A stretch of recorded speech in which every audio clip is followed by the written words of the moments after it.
आणि त्या दिवसभरातल्या महत्त्वाच्या टॉप 9 बातम्या।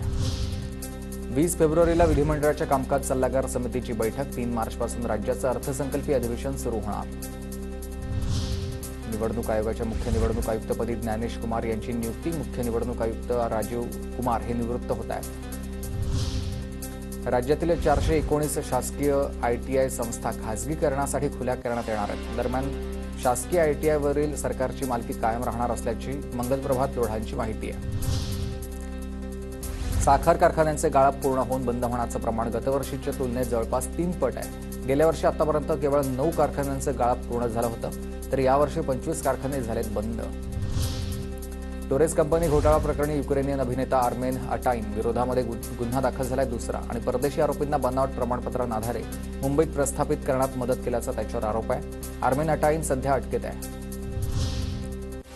टोरेस घोटाळ्याच्या फसवणुकीचा आकडा ते 130 कोटींवर गेला आणि जप्त केलेल्या 35 कोटींच्या मालमत्तेचं वाटप करण्यासाठी आर्थिक गुन्हे शाखेकडून हालचाली सुरू झालेल्या आहेत।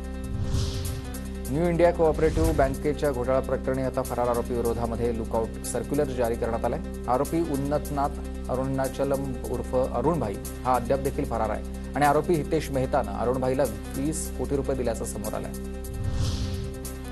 इंडियाज गॉट लेटंटमधील वादग्रस्त वक्तव्य प्रकरण समय रैनाचा आज जबाब नोंदवला जाण्याची शक्यता आहे, तर रणवीर अलाहाबादियाला 24 तारखेला हजर राहण्याचं समन्स। 2023-24 या आर्थिक वर्षामधील मागील त्याला शेततळ या योजनेतील अनुदानाचा निधी थकलाय। अनुदानापोटी 1,30,000 शेतकऱ्यांना मिळणारा सुमारे 716 कोटी रुपयांचा निधी अद्याप देखील शेतकऱ्यांच्या खात्यावर वर्ग नाही झालाय।